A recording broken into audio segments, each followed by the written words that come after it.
Qué hermoso poder compartir este momento con ustedes, hermanos. Es para mí un privilegio muy especial. Hace varios años también me tocó compartir una palabra y fue de mucha bendición para mi vida, esa palabra que Dios puso en mi corazón. Y esta noche estoy feliz porque, por muchas cosas, por supuesto.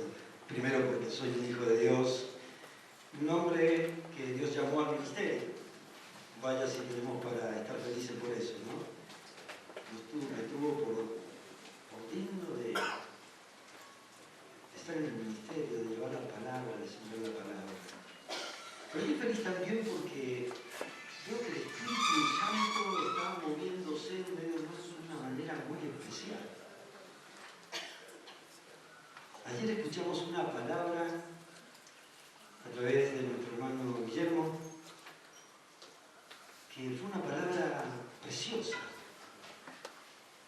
Un estudio bíblico, una exégesis acerca del pacto entre dos personas, magistral. Yo le dije, Guillermo, espectacular, hermosa palabra la que Dios te puso en el corazón y creo que nos hizo mucho bien a todos. Y él nos hablaba del pacto entre dos hombres. Esta mañana Hugo nos trae una palabra preciosa también, que tanto bien nos ha hecho, y nos habla de un hombre, Josué, que lleva a su pueblo a pactar nuevamente con Dios. Y termina llevándonos a pensar que un pacto es posible siempre y cuando esté fundado en el vínculo de la paz y del amor. Qué tremendas palabras. Y esta noche escucho todas las canciones, canto todas las canciones y todo apunta al mensaje que yo tengo para compartir con ustedes. Si yo me tengo que definir como soy, yo soy un laburante del ministerio. Yo soy un guerrero del ministerio. Yo soy una persona que ha sido impactada por el Señor y por su palabra. Y me identifico con un hombre que cuando recién me convertí, leí esta palabra que me la dio el pastor, que fue mi único pastor, el cual me pastoreó y que le costó mucho, fue el pastor Eduardo Bresi. De paso, recordamos a Normita, la esposa de Eduardo, que falleció el año pasado. Y este hombre me dio esta palabra. Y es justamente sobre Josué. Y cuando yo escuché a los hermanos que Guillermo cita a Josué, Hugo cita a Josué, le digo a mi señora, estoy en el horno. Porque yo también voy a hablar sobre Josué. Ahora pensaba, qué maravilloso, hermano, que nuestra vida en esta tierra pueda dejar marcado un testimonio para que después en la historia muchos otros tomen nuestro testimonio y hablen de él. Así le pasó a Josué. Qué tipo, qué muchacho, qué hombre, qué tremendo varón de Dios. Así que voy a volver a hablar de Josué, porque no tuve tiempo tampoco de preparar otro mensaje. Y tampoco lo iba a hacer. Porque no es fácil, ¿verdad? Compartir o estar aquí, no es fácil. Pero me decían los pastores del sur, ¿y vas a ir a predicar? ¿Te animás? Le digo, mira, hace 30 años que estoy luchando contra el diablo, no me voy a animar a hablarle a consiervos, a pastores de Dios. Hace casi 20 años que estoy echando demonios y demás, no me voy a animar a hablarle a consiervos que sé que tienen un corazón de servicio y de amor. Sé, mis queridos hermanos, que no les voy a enseñar nada nuevo, pero sí yo quiero invitarles a pensar en esta noche en el pacto, en la bendición del pacto de Dios con nosotros, con los hombres. Entonces les quiero hablar de esta relación, Dios y nosotros. Dios y nuestro ministerio. Tu ministerio, querido hermano, querida hermana. El pacto de Dios y la bendición de ese pacto sobre nuestra vida. Cuando miraba la introducción del programa que nos dieron aquí en el retiro y veía que toda esa reflexión estaba centrada en la actitud que deberíamos tener en este tiempo, mi mensaje también está direccionado a eso. Porque por un lado quiero hablarles del pacto de Dios, no les voy a hablar mucho porque usted sabe todo ya, seguramente. La tiene reclara. Pero sí también quiero hablarles de la actitud que Josué tuvo frente al pacto. Quiero que sea de bendición esta palabra. Allí en Josué capítulo 1, versículos del 1 al 9, ahí encontramos un relato extraordinario que ya todos ustedes lo saben, pero que en verdad yo no quiero quedarme solamente en la historia, sino en que miremos algunos puntos muy especiales. Josué, el muchacho que cuando salieron de Egipto se puso al lado de Moisés y aprendió de aquel gigante, ahora se encuentra con que su líder había muerto. Y él, llamado por Dios, y dándole nada más ni nada menos que la tarea de hacer lo que Moisés no había podido hacer, que era conquistar la tierra. Josué estaba en un momento histórico, en un contexto histórico terrible. No hacía mucho había muerto Moisés. El pueblo de Israel estaba todo acongojado. Su líder se había ido. Aquel hombre que Dios usó de una manera tremenda ya no estaba, lo habían sepultado. El pueblo lloraba la pérdida de Moisés. Qué tremendo momento, ¿verdad? Y Dios lo llama a Josué en ese momento y le dice: vos vas a ir y vas a cruzar el río Jordán con mi pueblo y vas a conquistar la tierra que yo prometí a tus antepasados y la vas a repartir entre mi pueblo. En verdad que hace muchos días vimos un caso, se murió un líder y el pueblo quedó todo acongojado, ¿verdad? Triste, desorientado. Tremendo, tremendo. Llevar a la conquista de la tierra prometida al pueblo de Israel no era nada fácil para Josué. Israel, el Israel viejo, aquel Israel incrédulo, había quedado en el desierto, se había muerto. Y habían quedado muy poquitos. Entre ellos estaba Josué y Caleb. Josué, un muchacho de fe, un hombre de fe. El pueblo incrédulo murió, el pueblo creyente fue hacia la conquista de la tierra que Dios había prometido a los antepasados. Qué tremendo momento. Vaya momento para salir a conquistar, ¿verdad? Vaya momento para una tarea así. Pero bueno, Josué tenía que cumplir la tarea y a sus espaldas estaba el gigante de la fe. Yo imagino que Josué se hacía pregunta, ¿no? ¿Y me van a dar bolilla a mí? ¿Qué voy a hacer yo frente a la figura de Moisés? ¿Cuántas veces a nosotros nos ha pasado como pastores, o a ustedes? Yo nunca tuve que reemplazar a un pastor en una iglesia, gracias al Señor. Pero ¿cuántas veces le habrá tocado reemplazar a un pastor que a lo mejor pasó, se fue, murió? Y era un gigante, era alguien tremendo, alguien grande en la fe y en la obra.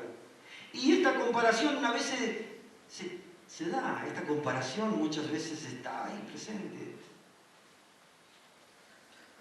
¿Qué es lo que lo llevó a Josué a lograr el objetivo que Dios le había planteado? ¿Reemplazar a Moisés? Era irreemplazable. Tipo que intelectualmente era sobresaliente. Era príncipe, había sido príncipe. Era un hombre que era un escritor, dejó el Pentateuco y dejó el idioma hebreo, la escritura. Reemplazar a Moisés era imposible. Pero Josué entendió que Dios le estaba hablando. Y en el capítulo 1 allí, en el versículo 1, dice que Dios o Jehová le habló a Josué. Y esta palabra es impresionante. Dios le habló a Josué. ¿A cuántos de los que están acá Dios le ha hablado? Y cuando Josué recibió la palabra de Dios, fue como una inyección de energía, de valor, de entusiasmo, de fuerza, que lo motivó a mirar hacia adelante lo que Dios le estaba proponiendo. Josué vio lo que hizo Moisés y no quiso hacer lo mismo. Dijo, yo voy a hacer lo que Dios quiere que yo haga. Y entonces empezó a caminar.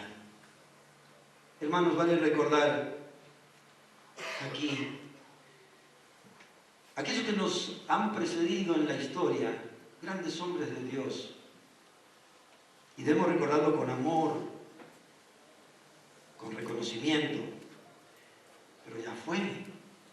Aquellos que lucharon por la libertad, aquellos que lucharon por la igualdad de nuestro pueblo, aquel prócer como don Pablo Besón que luchó para que hubiera igualdad en los derechos civiles de las personas, don Santiago Canclini, cuántos otros próceres de nuestra denominación. Pero ya está, ya pasaron. Ahora nos toca a nosotros ir en conquista de la tierra que Dios ha puesto delante nuestro. ¿Dios ha puesto tierra delante tuyo para conquistar? El Señor nos ha dado algo maravilloso.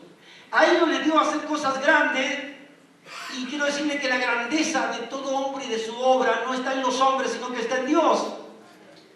Cuando nosotros entendemos eso, que la grandeza de lo que podemos hacer está en Dios y solo en Dios, Dios nos usa y podemos hacer cosas que ni nos imaginábamos, como decía la canción al comienzo, más allá de lo que puedo imaginar. Y Dios es tan grande que así como lo hizo con Josué, también lo quiere hacer con nosotros en este tiempo. Josué decidió obedecer a Dios. Fíjese que dice la palabra allí que él toma la decisión de ir hacia la tierra. Bueno, no le fue fácil. No le fue fácil. Tuvo que ir hacia la conquista de una tierra prometida. Y quiero que analicemos las siguientes actitudes de Josué frente a esta palabra. ¿Qué le dice Dios? Dios le dice a Josué, perdón, no voy a poner los lentes porque no soy tan jovencito, ¿verdad?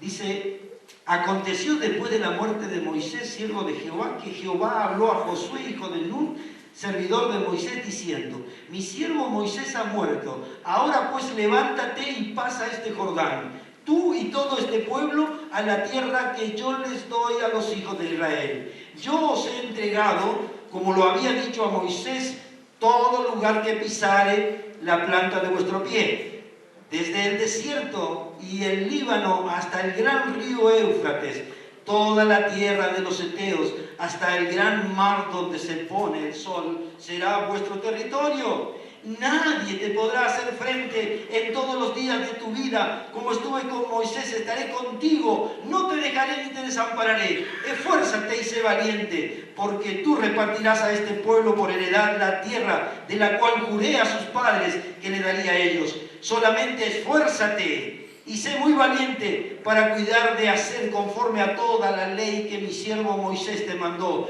No te apartes de ella ni a diestra ni a siniestra, para que seas prosperado en todas las cosas que emprendas. Dios nunca, dice, nunca se apartará de tu boca este libro de la ley, sino que de día y de noche meditarás en él, para que guardes y hagas conforme a todo lo que está escrito. Porque entonces harás prosperar tu camino y todo te saldrá bien. Mira que te mando que te esfuerces y seas valiente. No temas ni desmayes, porque Jehová tu Dios estará contigo donde quiera que vayas. ¿Cuántos fueron llamados por este pasaje al ministerio? Yo recuerdo cuando era muy jovencito, 21 años, me convierto al Señor y lo primero que quiero hacer es servir en la iglesia. Y le digo al pastor, ¿qué puedo hacer, pastor? Y él me dice, vení el domingo que viene a las 7 de la tarde, el culto era a las 8. Y llego a las 7 de la tarde y le digo, pastor, ¿qué hay que hacer? Y en ese tiempo iba de traje y corbata, ¿recordáis? Y si no tenías un traje te lo compraba, porque si no quedaba como bicho raro. Y el pastor, yo iba así todo de traje y corbata, y le digo, pastor, ¿qué es lo que necesita? ¿Qué puedo hacer? Dice, andate al fondo allí, al lado del baño, una puertita, abrila, sacate un lapazo, un plumero y repasate todo el templo. Yo pensé que me iba a dar otra tarea, pero esa fue la tarea primaria que me dio. Y me recuerdo, como si fuera ahora, que yo hacía eso todos los domingos, y un domingo yo estaba allí limpiándole el púlpito a mi pastor, y se lo limpiaba y se lo lustraba para que cuando pasara a predicar estuviera brillante ese púlpito. Y yo le dije al Señor, Señor, ¿qué será esto de predicar tu palabra? Yo no tengo ni idea, yo no soy capaz, pero yo sé, Señor, que si tú quieres, me puedes usar, porque la palabra que había pegado en mi corazón, no bien me convertí, fue esta. Mira que te mando que te esfuerces y seas valiente, no temas ni desmayes, porque yo soy tu Dios, Jehová tu Dios está contigo. Y yo dije, Señor, ¿cómo será esto? Y hermanos, Dios se dignó al poco tiempo de haberme convertido y mandarme a predicar. Claro, el pastor ese tenía una característica, te mandaba a predicar el día domingo a la mañana, para que fuera a la tarde, así que no tenía tiempo de preparar nada. Entonces le decía, ¿qué voy a predicar? Lo que te enseñé. Y así comencé en el ministerio, con este llamado, con esta palabra. Pero hubo otra palabra que tocó mi corazón y es la que se encuentra en Romanos capítulo 12, que dice, en lo que requiere diligencia, no perezosos, fervientes el espíritu sirviendo al Señor. Josué había recibido el llamado del Señor y él se dio cuenta que él tenía que hacer algo con ese llamado y con esa palabra. Vos has recibido palabra que ha pactado Dios contigo. Y te quiero decir que toda la palabra y toda la promesa que hay en la palabra son nuestras. Porque Dios la dio para nosotros, la dio para el hombre, la dio para vos y la dio para mí. Y cuando creemos en las promesas de Dios, el pacto de Dios, es algo que nos impulsa ahí, es algo que nos lleva a hacer cosas que ni siquiera nos imaginamos, o nos lleva a hacer cosas que a veces parece que somos intrépidos, a hacer cosas que escapan a la lógica. Yo recuerdo cuando estaba en el seminario, estábamos con Gustavo, éramos compañeros, y teníamos un profesor de eclesiología, no voy a decir cómo se llamaba, pero nos puso un montón de casos. Te vas a acordar de esta historia. Un montón de casos de iglesias a las cuales poder ir a pastorear. Y recuerdo que una de las iglesias que me tocó a mí era una iglesia muy pequeñita, de menos de 20 personas, y que tenía un presupuesto muy pequeño, y que no alcanzaba ni para pagar un sueldo de un pastor. Y cuando empezamos a decir qué pensábamos de eso, yo dije, esa iglesia es una iglesia que si el Señor me acompaña y yo soy pastor de esa iglesia, Dios puede hacer cosas grandes allí. Y yo sé que el Señor está conmigo. Y Gustavo, me acuerdo como si fuera ahora, mirá cómo viene a la mente la cosa. Me dice, bravo, negro, no sé por qué me dijo negro, ¿no? Pero, bravo, negro, me dice. El Señor me llevó a una iglesia pequeñita allí en el sur, muy chiquitita. El presupuesto de mi sueldo, que era un sueldo menor a un maestro en ese tiempo, con 3 hijos pequeños, era el sueldo que yo iba a tener. Representaba el 95% de los ingresos de la iglesia. Al poco tiempo me entero de llegar a ese lugar que no era lo que recaudaban, sino que era lo que habían prometido. Pero yo me acordaba de aquella promesa de Dios. Mira que te mando que te esfuerces y seas valiente, no temas ni desmayes, porque Jehová tu Dios está contigo. Y yo recuerdo que parado en la puerta de aquel templito, que para mi gusto arquitectónico, yo soy constructor, para mi gusto arquitectónico, era un desastre. Era la vergüenza del barrio, así se lo digo, hermano. Era la vergüenza del barrio. Tenía una cruz de cerámica, una cerámica verde, una cruz horrible al frente. Una puerta chiquita, una ventanita, y era una cueva eso, como decía Lorenzo, ¿no? Una cueva. y me paré allí al frente de aquel templo y lloré. Yo dije, Señor, si vos no haces la obra acá, yo no puedo hacer nada. Yo me tomo de tu palabra, yo me tomo de tu pacto. Yo sé que estás conmigo y que vos, Señor, lo vas a hacer. No te quiero contar toda la historia, pero te lo resumo en esto. De aquella iglesia pequeñita, Dios hizo una iglesia grande. Y de no poder sostener a un obrero, en este momento sostiene a 35 personas en el ministerio. ¿Y de dónde salieron los recursos? No vinieron del norte, que hubiera sido buenísimo. Dios lo sacó de allí, Dios lo tenía allí. Porque Dios hace cosas que nosotros no podemos imaginar cuando creemos en lo que Él nos dice. Y acá Dios le dice a Josué, en el versículo 3, mirá, yo te entregaré y te he entregado toda la tierra que pisare tus pies. ¿Cuántos creen eso? A veces estamos en el ministerio llorando miserias, hermano. Porque no le creemos a Dios. No le creemos a Dios. Dios quiere hacer cosas grandes con tu vida, con tu ministerio. Créele al Señor. Créele al Señor. Teníamos un templito que era más o menos unos 150 metros cuadrados de toda la construcción que había, un terrenito de 350 metros cuadrados. Y el Señor nos llevó a un lugar que es casi una hectárea, casi una manzana entera en el pleno centro de la ciudad. Todas las avenidas convergen allí y todo el mundo que pasa ve la casa de Dios. Pasamos de tener ese pequeño templo a un templo gigante. ¿Por qué? Porque cuando le crees a Dios, Dios te usa. Hermano, tenemos que creerle al Señor, tenemos que creer en la palabra de su pacto. Es bendición para nuestra vida. No pongas en duda lo que Dios te dice. Josué le creyó a Dios. Josué le creyó al Señor. Él no entró en la tierra prometida saltando y danzando. Él tuvo que ponerse el overol. Él tuvo que ir a laburar. Él tuvo que ir a luchar denodadamente, porque cada centímetro de la tierra prometida le costó sangre. A veces nosotros estamos queriendo conquistar